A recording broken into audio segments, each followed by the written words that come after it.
সৈয়দুনা লুকমান আলাইহিস সালাম উনি বেঁচে ছিলেন 1000 বছর। সৈয়দুনা আইয়ুব আলাইহিস ইসলামের জামানা থেকে সৈয়দুনা দাউদ আলাইহিস ইসলামের জামানা পর্যন্ত উনি পৃথিবীর জমিনে অবস্থান করেছিলেন। এই 1000 বছরে উনি 24,000 নবী রসুলের কদমে গিয়ে শিক্ষা গ্রহণ করেছেন। 24,000 নবী রসুল থেকে শিকার পর সৈয়দুনা লুকমান এত বেশি জ্ঞানী হলেন, এত বেশি আলেম হলেন, এত বড় বিজ্ঞানী হলেন, উনি যা কথা বলেছেন, যা নসিহত করেছেন, আল্লাহর কাছে এত ভালো লেগেছে। আমার মালিক লুকমানের নসিহত আল কোরআনে বর্ণনা করা শুরু করে দিয়েছেন। লুকমান দামি না অদামি? এই লুকমান, সূরা লুকমান থেকে 6 নম্বর আয়াতের আলোকে আমার বিষয় হচ্ছে যুব সমাজের অবক্ষয়ের অন্যতম হাতিয়ার মিডিয়া ও প্রযুক্তি। তো এই 6 নম্বর আয়াত বলার আগে সর্বপ্রথম যে 5টা আয়াত আছে এটার সামারি জানা দরকার। কেন? সৈয়দুনা লুকমান আলাইহিস সালামের নামে যেই সূরা আল্লাহ নাজিল করেছে সেই সূরায় আল্লাহ 2টি জিনিস জানিয়েছে। এক, সফল হব কেমনে, আরেকটা হচ্ছে আমরা যে বর্তমান চারিত্রিকভাবে, আদর্শিকভাবে, মানসিকভাবে অসুস্থ হয়ে গেছি, এই অসুস্থ থেকে রক্ষা পাবো কেমনে আমার মালিক সূরা লুকমানে বিস্তারিত বর্ণনা করে দিয়েছেন। তাহলে সকল কিছুর সমাধান কোরআনে আছে না নাই? আছে। এমন সময় যেহেতু কম আমি বিস্তারিত বলবো না, সামারি বলবো জাস্ট। আপনি দেখবেন সূরা লুকমান শুরু হয়েছে, এখানে আয়াত আছে 34, তা মক্কায় অবতীর্ণ হয়েছে। প্রথম আয়াত আলিফ লাম মিম। আজকের তাফসীরুল কোরআন মাহফিল চলছে, যদি বলি আলিফ লাম মিম এগুলাকে কি বলা হয় তাফসীরের ভাষায়? এগুলাকে বলা হয় হুরুফে মুকাত্তিয়াত অথবা বলা হয় মুফরাদাত।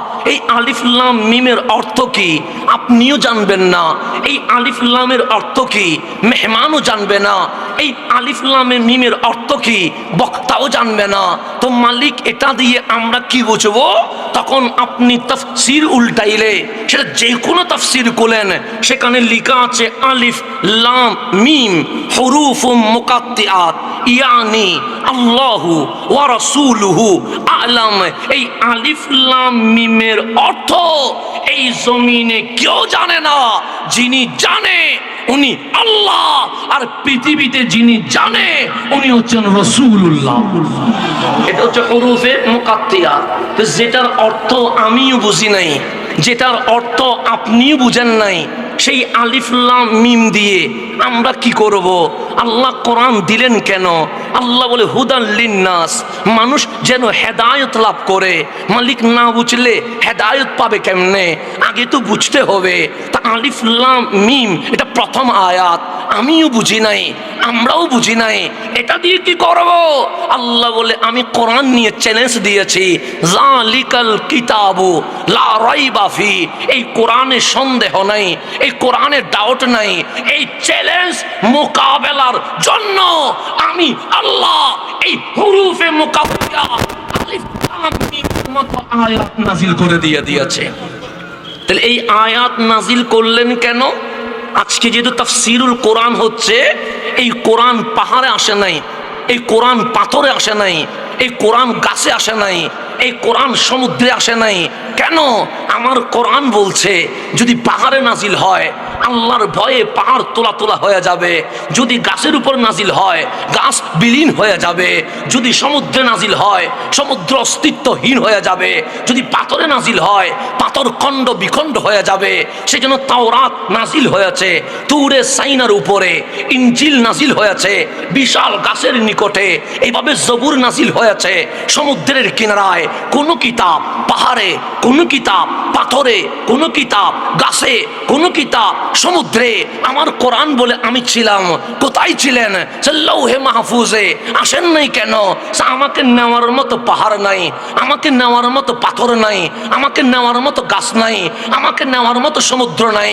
তো কোরআন আসলেন কেমনে? কোরআন বলে কাদ জাআকুম মিনাল্লাহি নূর। যখন এত কোরআন কি দরকার আছে? যখন মা আমেনার ঘরে নূরানী নবী তাশরীফ এনেছে, কোরআন বলে আমি পাহাড়ে নয়, পাথরে নয়, গাছে নয়, সমুদ্রে নয়, আলা কলবি মুহাম্মাদিন সাল্লাল্লাহু আলাইহি ওয়াসাল্লাম, আমি লৌহে মাহফুজ থেকে ডাইরেক্ট কামলিওয়ালার বক্ষ মুবারকে চলে এসেছে। আমার কোরআন এসেছে কার বুকে? নবীর বুকে। কোন নবী? যেই নবী মাকতাবে যায় নাই। কোন নবী?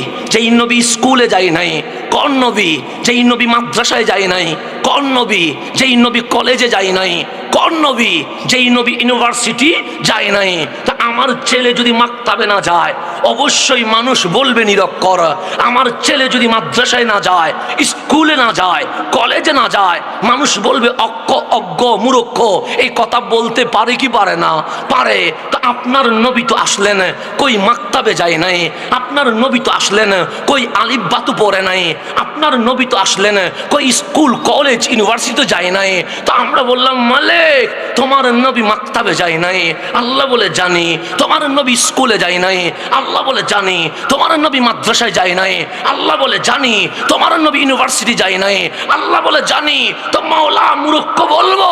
আল্লাহ বলে বলিস না। নিরক্ষর বলবো? আল্লাহ বলে বলিস না। আমরা বললাম কেন বলবো না? আল্লাহ বলে কোরআন কল। আমরা কোরআন করলাম। আমার মালিক বলে প্রথম আয়াত কি? আমরা বললাম আলিফ লাম মিম। যখন জিবরিল আমিন আসলেন, হঠাৎ করে বললেন ইয়া রাসূলুল্লাহ, মাওলা আয়াত নাজিল করেছে। আমার কামলিওয়ালা বললেন হ্যাঁ বলো। আমি নবী শুনতেছি। তখন জিবরিল বললেন আলিফ। আমার নবী বললেন ফাহিমতু, আমি বুঝে গেছি। জিবরিল বললেন লাম। আমার নবী বললেন বুঝে গেছি। জিবরিল বললেন মিম। আমার নবী বললেন বুঝে গেছি। তারপর জিবরিল বললেন তিলকা আয়াতুল কিতাবিল হাকিম। আমার নবী চুপ করে আছে। হুদা ওয়া রাহমাতান লিল মুহসিনিন। আমার নবী চুপ করে আছে। আল্লাযীনা ইউকিমুনাস সালাতা ওয়া ইউতুনাজ যাকাতা ওয়া হুম বিল আখিরাতি হুম ইউকিনুন। আমার নবী চুপ করে আছে। জিবরিল ডাক দিলেন ইয়া রাসূলুল্লাহ, একটা প্রশ্ন করতে চায়। আমার কামলিওয়ালা বললেন অবশ্যই প্রশ্ন কর।